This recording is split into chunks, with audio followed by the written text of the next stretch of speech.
Hi, Callie. Hi, Gwendolyn.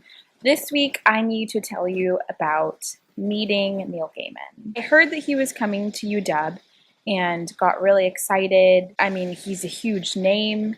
I follow him on Twitter. I follow Amanda Palmer on Twitter. Amanda Palmer is the reason why I started to learn how to play the ukulele because of her song, The Ukulele Anthem. I distinctly remember one night I was driving back from Castalia with Ryan and you, Gwendolyn. And Gwendolyn, you pulled up Instructions by Neil Gaiman, and it just stuck with me. I actually have it memorized now. I memorized it for a class.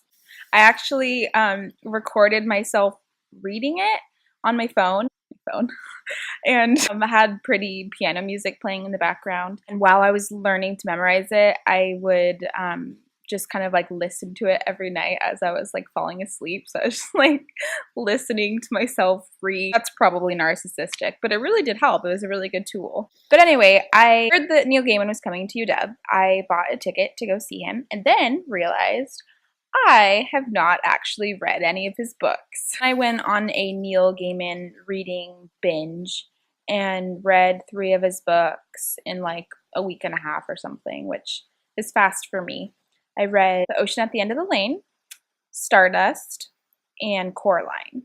And it was really fun to read them because I was so intimately familiar with the poem Instructions that I didn't realize that all of the lines and all of the moments within the poem come from his stories. One thing that I really appreciate about his books, as well as that poem Instructions, is that he really has a fondness for tropes, for fairy tale tropes. He's aware of them and he celebrates them. And I think that's really fun because sometimes tropes can be familiar and comforting, especially when they're done right. Sometimes, obviously, they can be kind of insulting to the reader and feel unoriginal, but he handles them really, really excellently.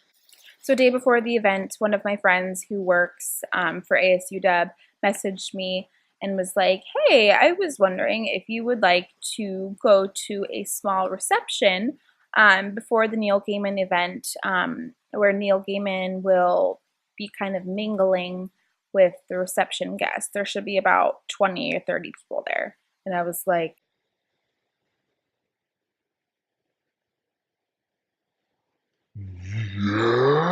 yes. So I got to the event and started talking to some girls. And all of a sudden, Neil Gaiman walks in with his ruggedly good looks, pirate-like swagger, messy, curly, beautiful mop of hair. He just kind of goes around and talks to each other. It's just like a cocktail hour with Neil Gaiman.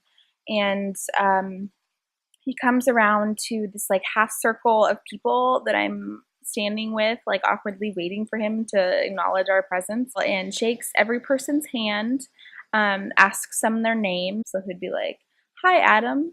Hi, Stephanie. Hi, Adria. And it was a beautiful exchange.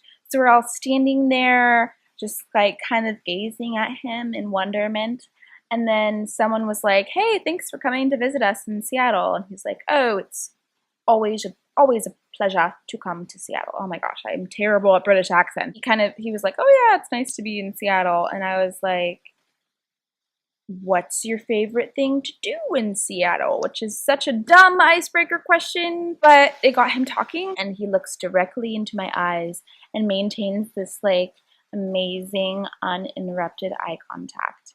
And he's like, I like to mourn a bookstore that used to be here, closed about 25 years ago, and it was so large. It was just floors and floors of books, and me and Terry Pratchett would walk through and search for books, and we would, if we would make the other person find a book, and if they found the book, then we would give each other treasures. It was a little treasure hunt.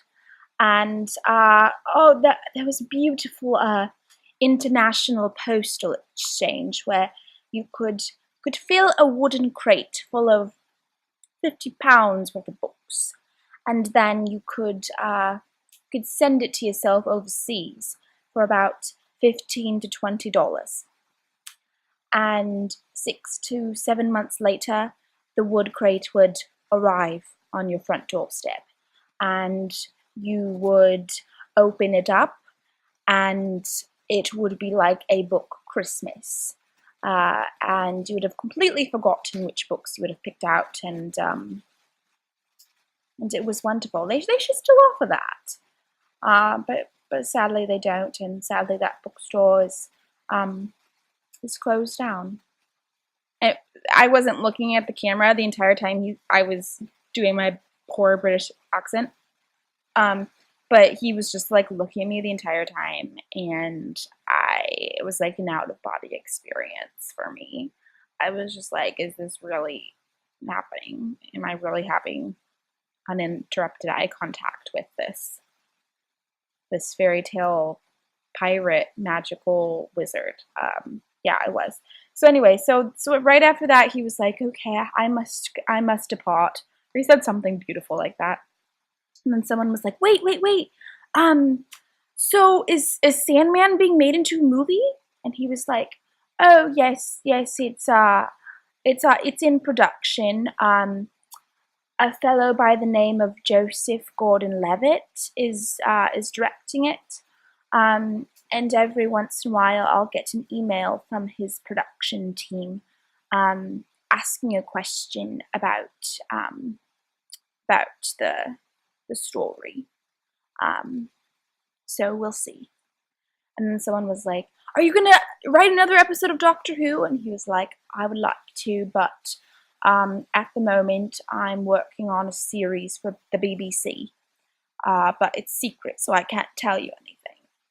And then he vanished, and then he was gone.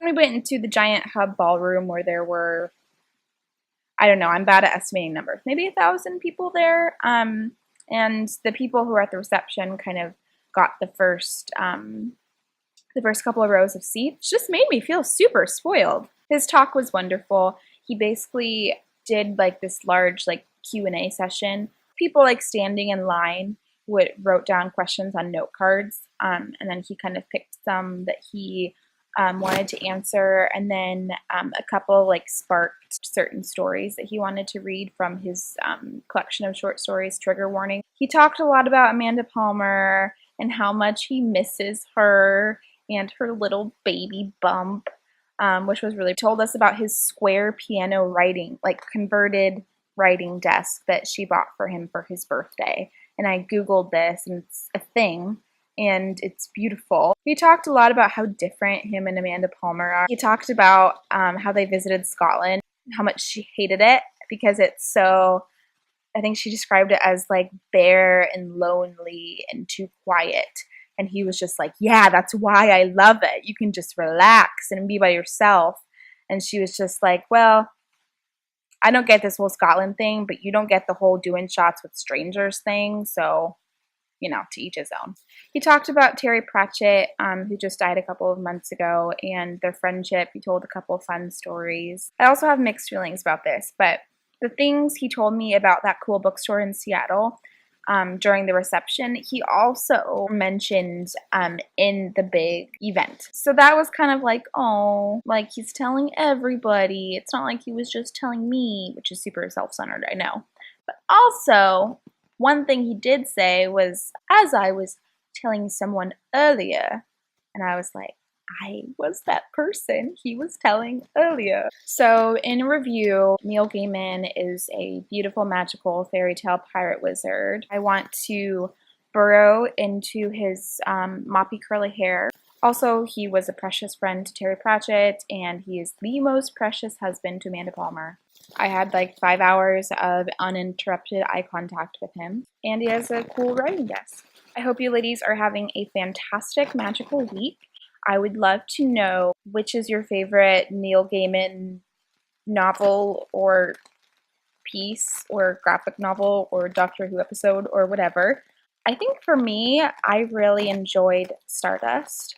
Really enjoyed the fairy tale-ness of it. I really love the hempstalk characters from Ocean at the End of the Lane, though.